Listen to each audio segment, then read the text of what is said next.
Thank you all for coming to the first talk in our Saison 22 series of talks.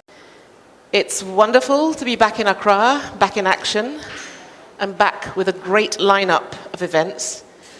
And I would like to thank everyone, audience, supporters, the AFI team, old friends and new faces alike, who've been patient enough to give us the time and space to devote attention to the upcoming Venice Biennale without too much complaint. These days, when everyone has an opinion on everything, opening one's Instagram can be a nerve-wracking ordeal, and I'm very grateful to all of you for your continued positivity as we've tried to negotiate the demands of two major projects simultaneously.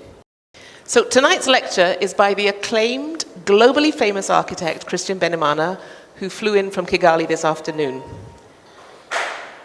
Christian, it is a real pleasure to host you as our first speaker in the Pan-African Speaker Series, and to welcome you and your wife to Accra. It's been 7 or 8 years since we met in Kigali, but in thinking about the invitation you extended to a group of us to visit the African Design Center, I'm also, of course, thinking about the other person who was with us, Doreen Adengo, who tragically passed away last week. Doreen was scheduled to give a talk in this same lecture series, and we were talking as recently as last Tuesday about her dates.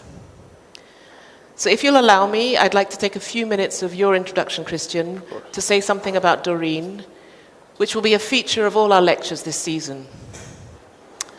Doreen was 45. None of us knew that she'd been battling cancer. She was an intensely private person, as well as an immensely gifted and passionate architect, friend, and colleague. She studied architecture in the US and returned to her hometown of Kampala a decade ago to establish and build her own firm. She was part of a generation of rising African architects working locally, lecturing and speaking globally, shining the spotlight on the continent, not just in terms of its problems and shortcomings, but importantly in terms of imagination, innovation, and inspiration. We worked together across many platforms, teaching, publishing, lecturing, advocacy, and we were speaking about including her in the upcoming Biennale. We spoke several times over the past couple of months about her participation, and I know now that her reluctance to commit had less to do with the lack of infrastructural support, which we often talked about, and was probably more to do with her health. Of all the things I miss, it is the opportunity to tell her how much her death has shocked the architectural world, especially here in Africa, the outpouring of love for her and her family, and how highly she was regarded. So we're dedicating this season's talk to Doreen as a tribute. Each speaker will take the opportunity to say something about her work, her insights, what she meant to the architectural community and far, far beyond. And I hope it'll inspire you to seek out her work and her writings. It is a lesson, if there ever was one, that every single day counts. Make your days matter. Christian Benimana is someone who takes the challenge of making every single day count seriously. For those of you who don't know his work, his philosophy is beautifully encapsulated in the sentence, "I believe that architecture is not just about building design, but also about the implementation of a dignifying process that creates long-term impact." He is one of Mass Design Group's senior principals and managing directors and is the director of the African Design Center, a field-based apprenticeship program that he founded in 2016. I hope I'm right, 2016? That's correct. Thank you, Google. He studied architecture at Tongji University in Shanghai, China, and has taught at the School of Architecture in Kigali, at the Kigali Institute of Science and Technology. He has been named one of Africa's 10 top architects and innovators and has co-authored articles and book chapters, including Rethinking the Future of African Cities. His TED Talk, where he discusses the next generation of African architects and designers, has been streamed over 1 million times. It gives me enormous pleasure and enormous delight to welcome Christian to the AFI. Thank you. Thank you.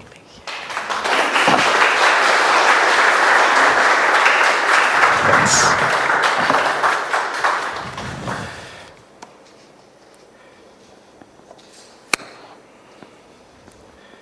Thanks, Leslie, for such a wonderful introductions. And for the rest of you, please lower your expectations a little bit. She put in a little bit of poetry into that introduction. I think she started the introduction well. Myself, I would also like to say a few words about Doreen. I did not get to know her probably much more than Leslie, who spent more time with her. But the little time that we spent together, it was very easy for me to understand everything that Leslie just conveyed about her conviction, her work, what she represented, and what she stood for, which was much more important for me personally, as somebody who was also battling this idea of the identity of an African architect. And I'll touch on that, on the things that I will talk about today, which, as I put together these slides, I was very much thinking about how I can weave in into my work the inspiration that we've gotten, not just from Doreen herself, but also other people that we have to recognize that have shaped really the success that we are attributed as young architects on the continent today. And that's why today I want to start with this idea about our future. Is that one thing that we are certainly about the future is that it's going to be different than the past and than the present, whether we do something about it or not. And I think for me that changes my understanding of intentionality.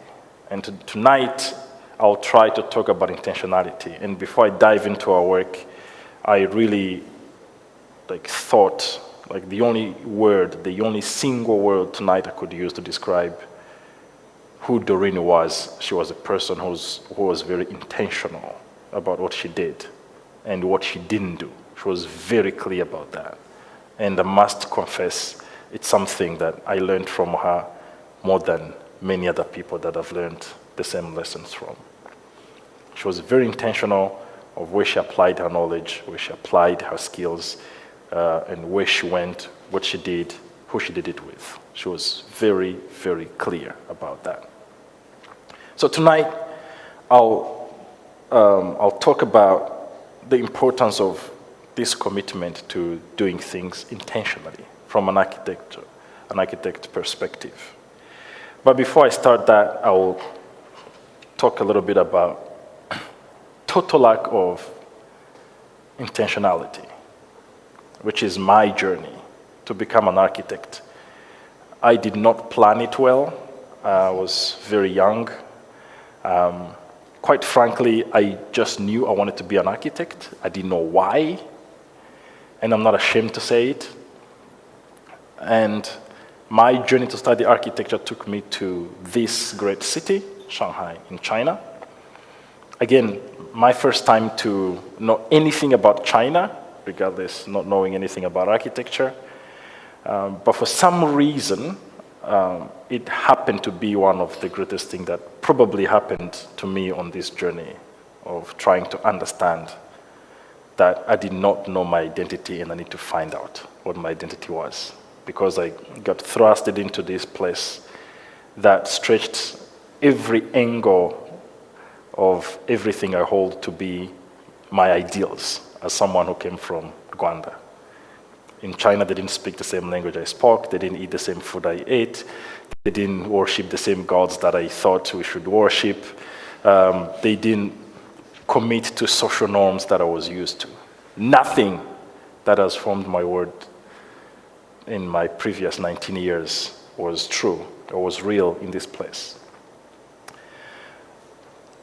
When I finished school and started to understand the continent and how I plug in, how I fit in, unfortunately, this is the reality that we were confronted with. We're still confronted with it.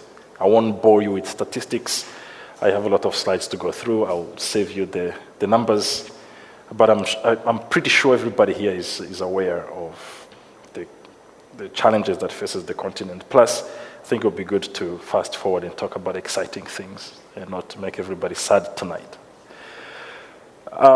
Particularly my country, we are at the forefront of understanding and feeling the blunt of these issues. Currently, this country is the most densely, fastest growing nation on the main continent, Africa, in terms of population density.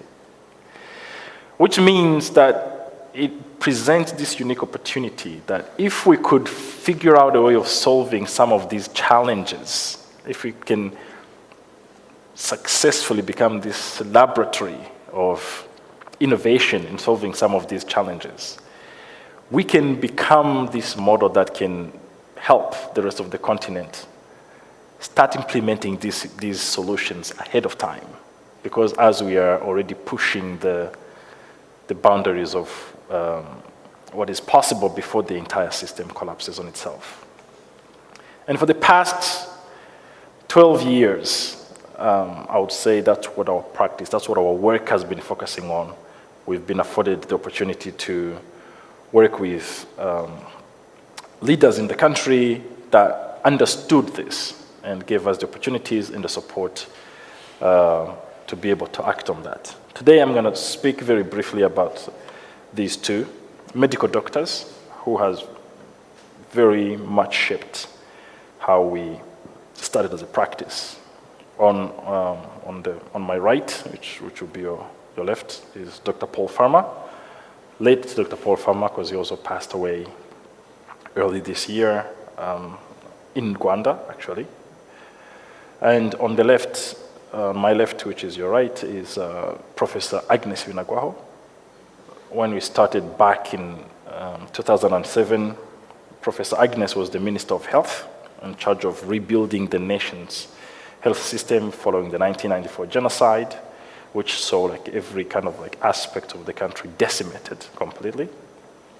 And for these two, in the effort of rebuilding the nation's system, healthcare system, they coined this term they called the preferential option for the poor, where they argued that providing quality healthcare, especially in resources-limited setting, in itself is a form of justice, because these are communities that have suffered a lot of injustices that has led them to this place, and that the only acceptable level of healthcare they deserve is the best in the world.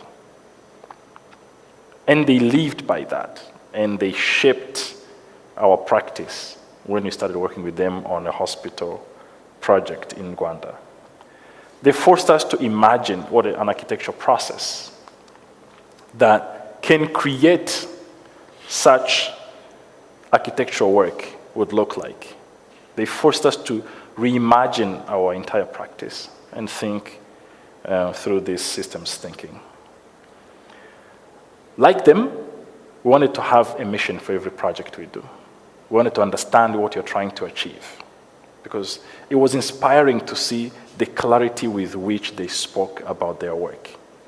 And working with them on a hospital project had to include, on our side, the same level of clarity.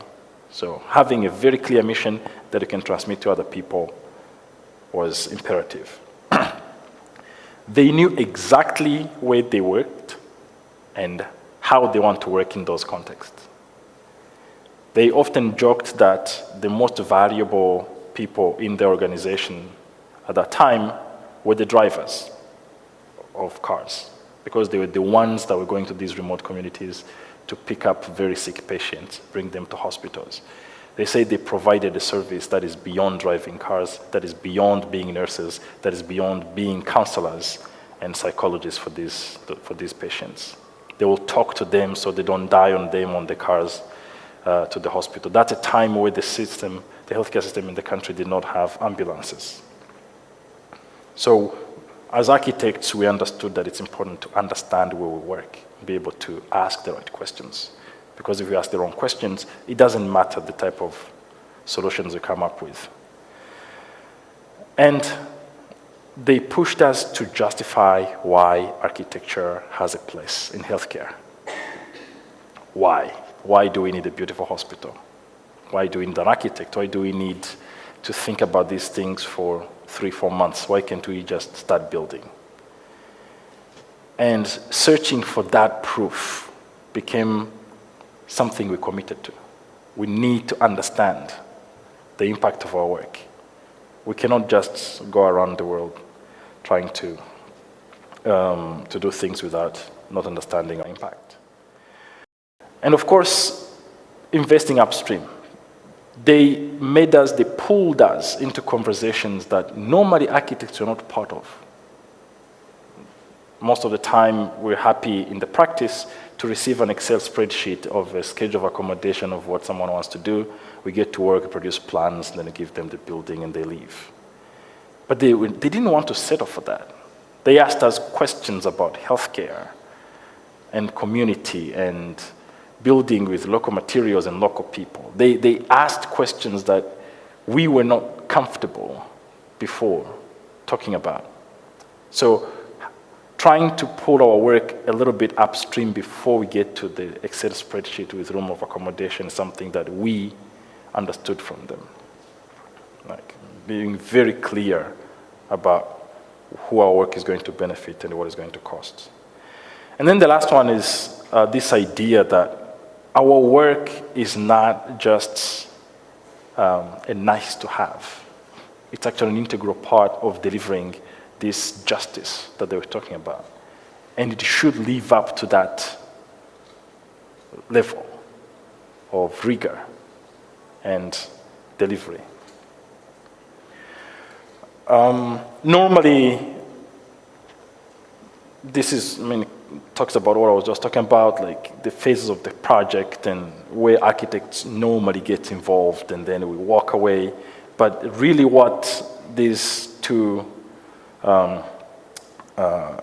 leaders taught us was that we need to understand the project phases and be intentional about taking part in each and every phase and ask the right questions so that the project can meaningfully support what our partners were trying to achieve. For every single project that we do, we've been trying to live up to this ever since. We've invested in creating tools and methods that allows us to make sure that we go through the same process over and over again, try to perfect it, try to reach as broader impact as possible. So today I'm going to try and talk about how this has manifested through our work,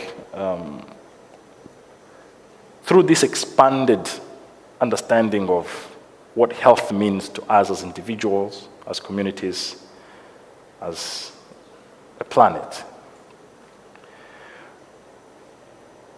Architecture and illness or wellness, depending on how you understand it, is not a new concept. But if you're like me and you've traveled a little bit on this continent, you'll understand what I'm trying to say, that it's surprisingly not very obvious when you visit many of these places that are on this continent. Many clinics are scary, to say the least. But historically, you don't even have to look very far to understand times where the space construct was defined as an integral part of delivering healthcare and promoting good health outcome. The lady on the photo is Florence Nightingale. She was a nurse from England who argued during the Crimea War, that the majority of casualties were not due to the wounds they suffered from the war, but the conditions in which they were being treated in when they were sent to treatment in the camps. And she did this entire report that became the basis of what was designed to be it's called the Nightingale wards, even to date, where like the beds have to be raised off the floor, needs to be naturally lit, needs to be naturally ventilated, as to combat these, they call them nosocomial diseases, like infections acquired during, in hospital spaces. And the project at the bottom with Alto is, like the kind of like carefulness around like design to make sure like the comfort, the support of the patient is impeccable. So these are things we've done historically. And then you ask the question, when did it go wrong? That in Tugera, South Africa, around 2005, multiple people died of a multi-drug resistant tuberculosis strand simply because they visited a health clinic and waited in a poorly ventilated room with a patient that carried that disease. It's totally unacceptable, and for us architects and designers, we need to take responsibility for that failure, because it's one example you can simply point to the building actively participating in killing somebody. So we need to change that, and that's what we tried kind of like to understand as we worked on these projects. The Botaro Hospital, which has given birth to the practice I work for, Mass Design Group, is how do we understand the 9-gate ward and improve on it? Because in the context we're working on, we don't have the luxury to have individual rooms for every person. How do we increase, like concept and understanding of things like privacy? Like having like beds facing outwards does not 100% achieves that, but it starts creating a sense of isolation by yourself. Plus, it's scientifically proven that patients get well faster if they're not staring at other suffering patients across from them. And these are decisions that we designers make every day, unchecked. And we can make them better if we are intentional.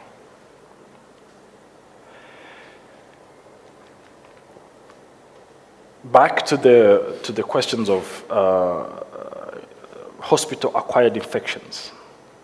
Like understanding that a hospital nowadays is not what it used to be 100 years ago, 200 years ago, and that it has become this village of different services and different types of people. And that like the way the space is planned needs to account for that. Rwanda is blessed with a very, very beautiful temperate climate. The temperature difference throughout the year in the country does not exceed 12 degrees Celsius. That's the hottest to the coldest. You can actually live the majority of the day outside. We only go inside when it rains. It rains for like 5 minutes, pours, and then we come back outside. We need to understand that then it's not necessary to have like overly complicated air handling units that keeps all these places safe. We can actually design passive systems, and we can build into the hospital like separation from people that come to the hospital to seek care to the people coming to the hospital to every day to work. Accountants, they don't need to be part of the clinical areas, and separating their paths entirely. It's decisions that we architects can design to the building itself, and making it contribute further to helping our healthcare professionals limit these hospital-acquired infections. This hospital was built in what was then the poorest district of the country. 400,000 people with the lowest income in all 30 districts of the country. So one of the things that we were forced to think about as part of building these hospitals is like, how do we work with these people who were farmers to actually be the ones building it? It was easy for us to select a Chinese contractor or a Turkish contractor or a French company or a British company to come and build it. But we were challenged again on how do we maximize the utilization of these people as a means of income. Plus, this area is right below the Volcano National Park in the north of the country, where this volcanic rock is abundant. You can see it everywhere in the fields. Where these farmers actually find it to be a nuisance. It's extra work for them when they want to work their land and through agricultural activities. So with them, we worked through this cladding system that was performative for the building, because during the day it will soak in the heat and retain it and then radiate it like at night, and helps maintain that level of comfort inside the room the same way. And these people, young farmers, they picked up these skills very quickly, and we went through a couple of iterations, and by the end of the few months we spent with them, they were really good at doing this work. Following the success of this hospital, we were asked by the Ministry of Health in Rwanda to work on minimum standards that other health facilities in the country can work with, inspired by these same principles, because they wanted to make sure that at least the DNA of what was made this hospital a success can be carried throughout these other projects that we're planning to do. And after doing that, a number of hospitals, I think to a tune of maybe 8 to 9 hospitals we built in the last 10 years. We've done 2 of them. This is Monini District Hospital. It's right in the south. It's opposite where Butaro Hospital is. It was opened, I think, a few months ago, maybe 4 months ago. And this is Nyarugenge District Hospital, which was designed and opened in the middle of the city center in Kigali during COVID time, and immediately became the COVID response national center, because it was built with infection control measures into the building, which is what you need for a pandemic like COVID-19. And they were able to access all the facilities they needed, like pumping oxygen to every bed, so that people who are in critical conditions have better chances of survival. These kind of origins out of this kind of very impact, very kind of proof-driven work environment with healthcare professionals really made us determine what our mission is as architects. And we were convinced that we can overcome these ideas of what we call false dichotomies, that we need to choose between things, that we need to choose between functionality and beauty, we need to choose between affordability and beauty. We don't have to choose. There's actually a way we need to be able to achieve all of that, because if we don't do that, then our work is going to hurt. It's not going to support in healing. It's not going to support in supporting our partners in doing what they want to do. So that's how we've declared our mission, is that we will build, research, and advocate for work that only promotes justice and human dignity. And we will try as much as we can to live up to that. So buildings can heal the same way they can hurt. And then the next question we ask is then, what should buildings heal? What should our work heal? Where do we limit our creative power to contribute to that healing? If you think about it, anything really. But do we architects know that? I think that's the question. Do we know that not only we can, but we should? What are the issues that are facing us as a society that our absence, our creative absence, is helping make worse and worse day by day?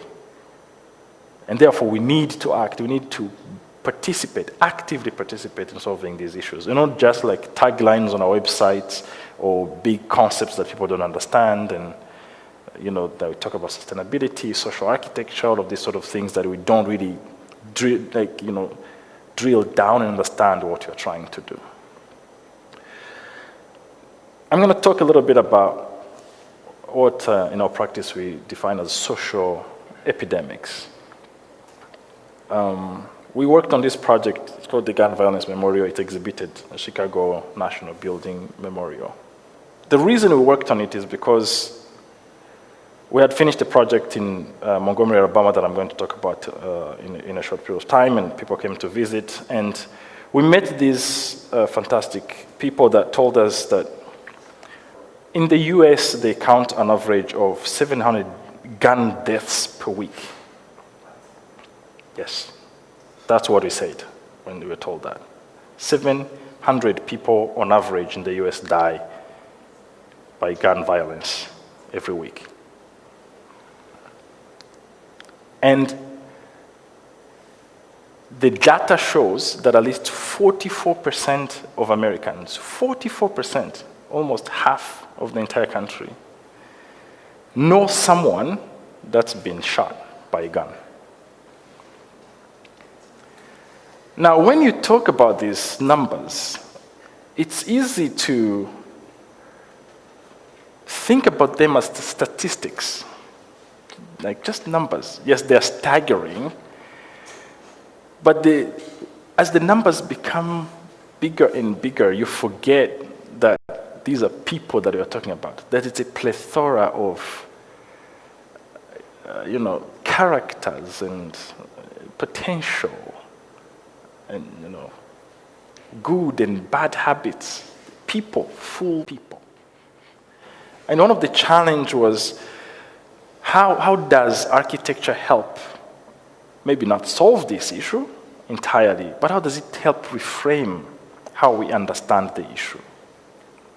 How can we use our creativity in coming up with a project that can help us engage in a conversation about the severity of the problem and why something needs to be done about it?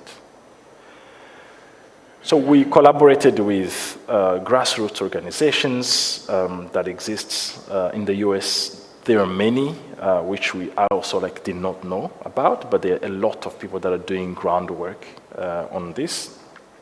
Purpose Over Pain is probably the most known one. It's the largest, but there are others. And we collaborated with them to understand what the process of humanizing these numbers would be.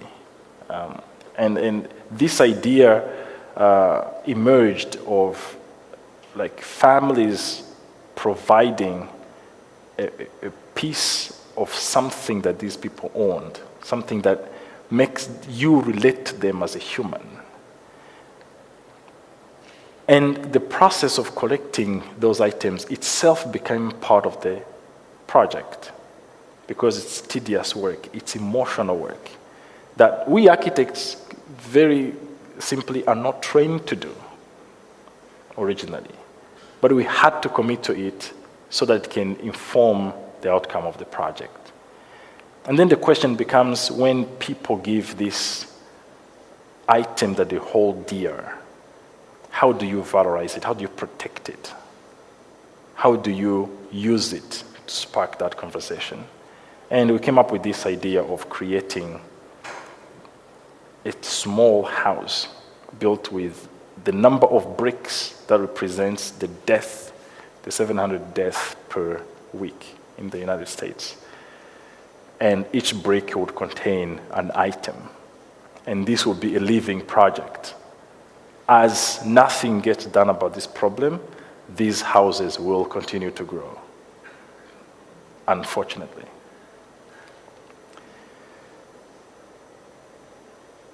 That's how it's designed, and it invites you in. It's a tiny house, but you can enter it as a person.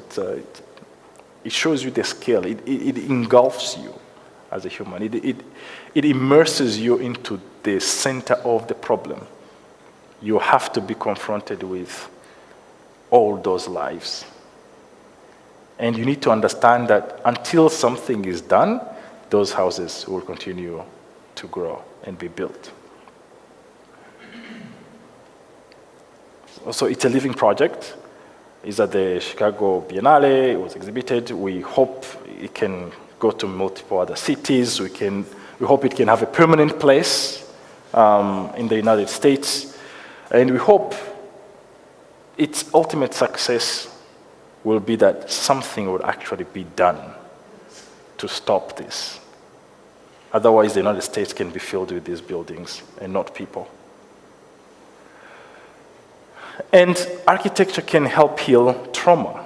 We have to be part of correcting certain things that have been part of our history that we are not happy about as humans. Every country has its own trauma, every continent, every community. The one that we've had a chance to work with is with an organization called Equal Justice Initiative. They're based in Montgomery, Alabama. Their work is focused on the legacy of lynching in the American South. They documented that there were around 4,000 people that were publicly lynched in the American South that are known. And through their research, they came to us with this idea of creating a memorial to honor those victims. And what they hoped to achieve through this project was to also start a conversation about why having to confront this history might trigger this process of transformation of a person. We need to understand the identity of those victims, who they were, who they weren't, or what they were, or what they weren't. We need to, unfortunately, endure the discomfort that past brings us. And we need to be intimate with it. As we just said in the previous project, not just think about it in terms of bigger numbers, but know the name, know the person, know where they came from, or what they did. And then change the narrative, especially if the narrative that makes you be comfortable with ignoring that historical fact is not the right one. You need to get the right narrative that commits you to do something about changing the legacy of that history. And then, of course, it needs to inspire you, so you remain hopeful, because we're here now. The past is gone, but we're here. We need to live, and we need to live in a way, in a state of hopefulness. So that's how the project is designed and built. Basically, these columns are designed to be the size of a human, an average human person. So when you enter the museum, you're confronted basically with an understanding of this represents your body in terms of scale. But you can see the name of the county in which this lynching took and the names of documented victims of those public executions. And then as you go towards the museum, then the ground started sinking. And as the ground sinks, you start now understanding the gravity of the problem. Because then you are below what looks like your body size structure hang above you, which is what was the majority of these executions made out of. So that's the time you start confronting that story and really feel the weight and the discomfort of confronting that story. And then it takes you down now to a place where you sit down and reflect on what this means for you as an individual, what that means for you as a society. And hopefully you try to understand your role in helping change the legacy of these things. And the last stage, of course, is you emerge from under this, the weight of this demand for you to reflect and confront this history to a place that is elevated that kind of says, there's a better future. You can actually, if we are collectively successful, we can make this world a better place. So that's what the project was designed to try and do. In addition to that, in an attempt to force this conversation, or maybe not force it, but at least instigate it, each structure that is in the museum has an exact replica outside. And the idea is that the counties in which these lynchings took place will start claiming them so that they can have a memorial, a mini memorial in that county to honor the victims of people that were lynched in that particular county. And as they leave, the landscape can grow and basically like represent that type of like new beginnings and new growth and new rebirth of the nation. If you happen to go to Montgomery, Alabama, no one happens to go to Montgomery, Alabama, so you'll have to go specifically for that. Do visit the project. I think it's a good, at least for us, it's been a good demonstration that we architects should not shy away from working with subjects that are as controversial as this. And we're not the first people to do memorials, like the people who are actively engaged in this memorial work historically. But we need to change the dialogue we have from a design standpoint when we design these projects. We usually think about them as any other institutional project, cultural institutional project like museums and everything, but they are not. They're supposed to mean something deeper, and they're supposed to create a space in which we begin a conversation to change things. That's the most important thing. Again, like, participation in this project is essential. Like, we have to make sure that the work itself, yes, has meaning, but people have actively contributed to making the work happen. So alongside the National Memorial to Peace and Justice, there is also a legacy museum in which there is a soil collection, because throughout this project work, as the research identified physical spaces in which these heinous crimes took place, the community members, many of whom are family members or descendants of these victims, participated in this action of collecting soils from those sites, putting them in clear jars. And that exhibition kind of like starts also like honoring in a way that is different the places where these people were killed or murdered and never afforded a kind of like dignified burial for their death. And again, like, soils are different, they have different colors. Like, again, it puts into perspective that these were not one person, as, we kind of like blanket them like they were black people. No. These were very, very different individuals, different characters, and that type of soil like also like starts highlighting that difference, even though the jar is the same, maybe the name is different, but also like the complexion of the soil itself highlights this difference. And this is not a project that we say like we have, 10 interns and volunteers come to our office and go collect it. These were actually done by the people who are concerned by these people, who are related to these people themselves. So it's an open door for people to participate actively in the project and help strengthen the narrative and commitment to making it a success.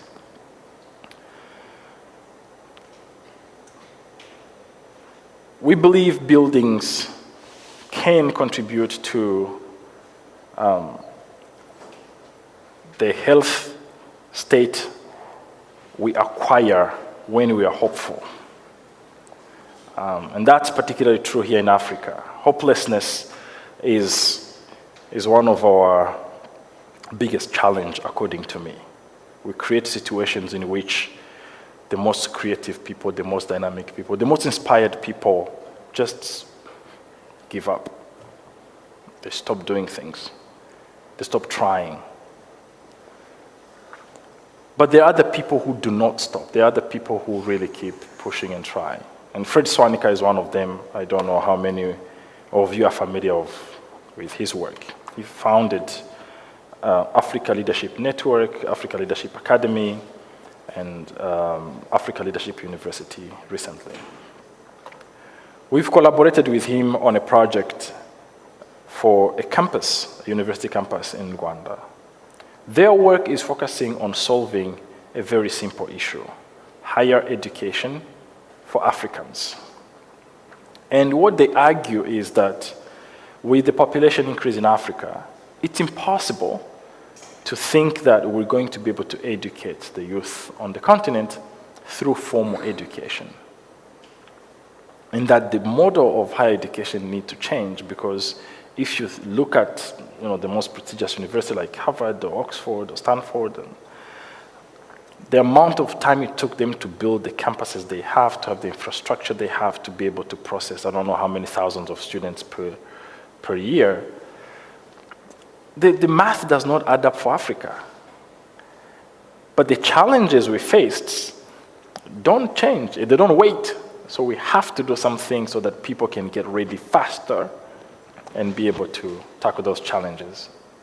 So one of the things that they said is that they want to change the expectations from students. And rather than choosing a major or something that you say, like, I'm going to learn this and be an expert in it, you will choose a challenge that you want to solve. You choose a mission of what you want to do your life with, and what they will do is help you figure out how to be active and efficient in helping solve those problems. He likes to say that in their computation, they figured that if we wanted to build enough universities to educate African youth population by 2050, we'll have to build 60 universities every week. It's not possible. And that's not to count the amount of money to require to build all of this. Trillions and trillions of dollars that clearly cannot be availed. So those are the two challenges we're trying to solve. How do we create a project that supports their mission, but also takes care of this very special issue of student ratio to budget? So that's the Africa Leadership University campus that we designed in Kigali. I like to refer to it as a campus in a building. But really the intention wasn't to create this form. This was not created because we thought it looks cool. I mean, it does look cool, but we did not create it out of the blue. It was very much a product of ALU curriculum and how they think this alternative mode of education is going to change. So they believe there are 4 stages of learning for somebody at that level of education. There's discovery. That's where you as a person, by yourself, without the guidance of anybody, needs to figure out who you are, what you want to do, where you want to go. You have to do that work. And for them, that is an individual journey you have to do by yourself. And therefore, your physical space, the schedule in your studies needs to represent that there's a time you're allocated to think by yourself, to figure out things by yourself. They believe that peer learning is very powerful. That if you find somebody you can relate to, you become friends, you become best friends, you learn a lot from them by being that close to them. So they created a structure in which they foster that condition, where 2 people can be left by themselves to be able to learn from one another. It doesn't have to be 2, you can change and get more friends and stuff like that. And they believe small groups generates original ideas when people brainstorm. We all do this in our offices and in meetings. We have smaller groups, the rules not exceeding 8 or 7, so that they can generate ideas and make decisions, things like that. So they believe in that as well. So they want this space to also accommodate this type of activity where people who are like-minded would meet and brainstorm and figure out how they can support one another and how they can help each other learn and progress. And of course, they recognize that these people are young. They need guidance. To be foolish to say that they know everything and they will do everything by themselves. So facilitated learning is also something which is conventional, traditional higher education does, but they wanted to also making sure that it's accommodated. And the way this campus was designed basically was to accommodate these different types of moments around this idea of a pod. So the paths between pods either become these spaces where like you are by yourself, it's the hallways, it's the stairwell is your way in and out of the campus. And then the pods themselves, they start varying in sizes to accommodate peer learning or group learning. And then the spaces between the pods become spaces that can accommodate this facilitated learning. And really the floor plan of the place is that simply constructed. These are just photos of the completed campus, so I'll just flip through very quickly and make sure I use the last 5 minutes very efficiently. And then this is the last project I'm going to talk about is we believe that architecture can help heal the planet. It's essential that we think about our contribution in a meaningful way. This is a university that was built ground up in Rwanda, in the south of Rwanda. It's the Rwanda Institute for Conservation Agriculture. In a span of 30 years, Rwanda has lost more than 90% of its natural habitat. The white color is the farmland. So as the population grows, we're decimating the entire natural ecosystem. This was in 1990, and was like 5 years ago. Clearly, this is a problem, and it needs to be addressed. So the Rwanda Institute for Conservation Agriculture is one of the solutions of trying to figure out how food security can be achieved.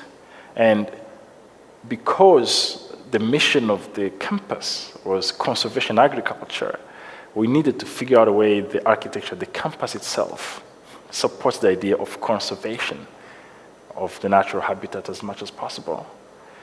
And from the early on, we set it to try to achieve climate positivity with this campus. Because it's the only goal, it was the only metric that made sense for a conservation agriculture campus. And that's what we set out to do. Started with One Health principles that our lives are inextricably linked to those of the animals and the ecology.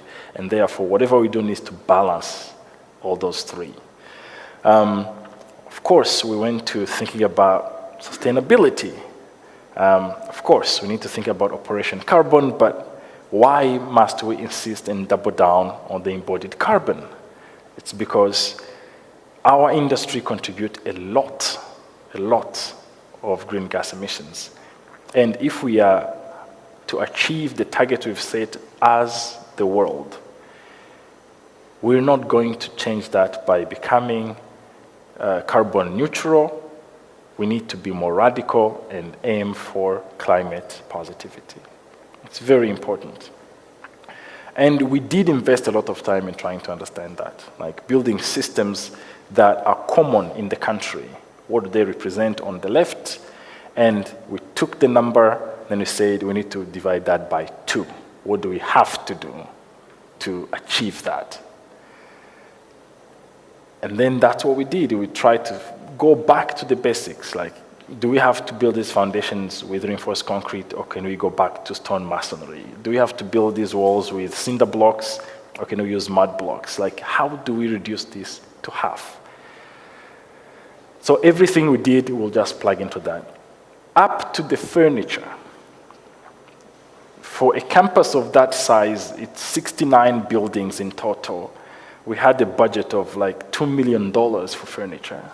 Do we go to China or Turkey and buy that furniture, or with that purchasing power, do we invest in a supply chain that can create also low carbon furniture?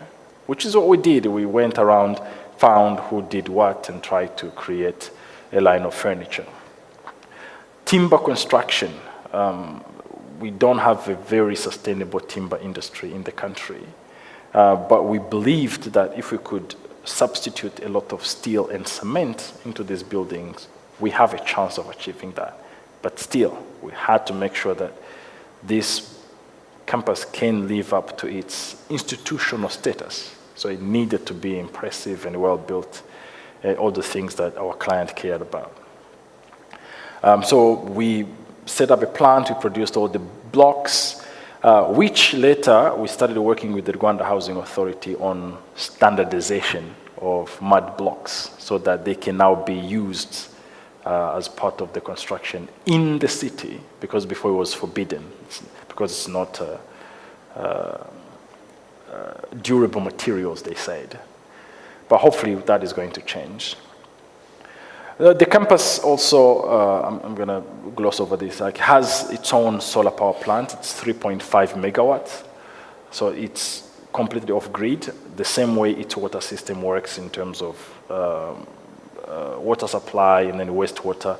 The water comes from the lake, gets treated, gets used, and then gets discharged back into the waterbed safely.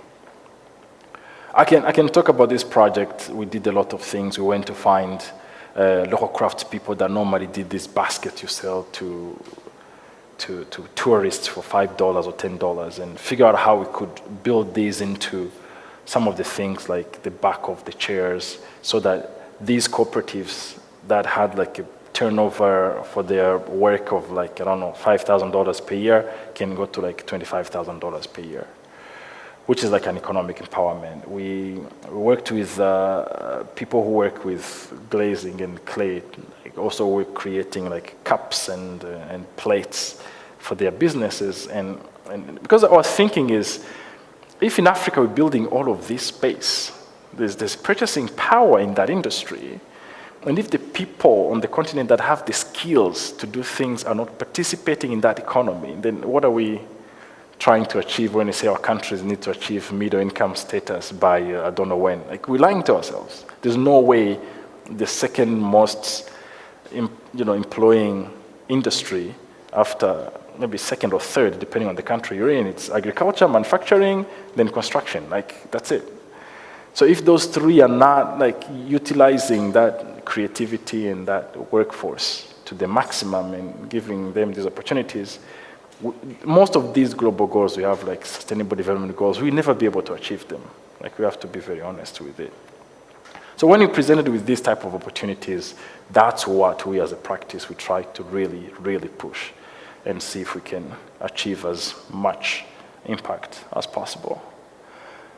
I'm going to end on this quote before I speak very briefly about the ADC, is that I think Leslie mentioned it when she was introducing to me. This is a core belief that I hold, that our job is not just to design buildings, that buildings are byproducts of our work. They have the physical representation of it, but the impact of our work is what we should be talking about. Of course, we should talk about the buildings. They're cool. We love buildings. But we also need to talk about the impact. It's important. Because without that, then you're not actively participating in helping our community do better. We architects and designers have to do better. We've started the African Design Center Fellowship because we recognize that we will not live forever and that we can't design every project in the world as much as we want to, and that it's important to find a way to support younger generation of architects and designers that actually really want to do this work, but have been left out by an industry that is motivated by financial gains or prestige as it was before. And that's what we're trying to do, is to really to figure out a way of like taking these young people to understand how this work can be done, give them the runway to learn how to do that, to practice how to do that, so that as they start their careers, at least they understand that they have a system behind them, supporting them. We often say that our longest running project is the one of our practice.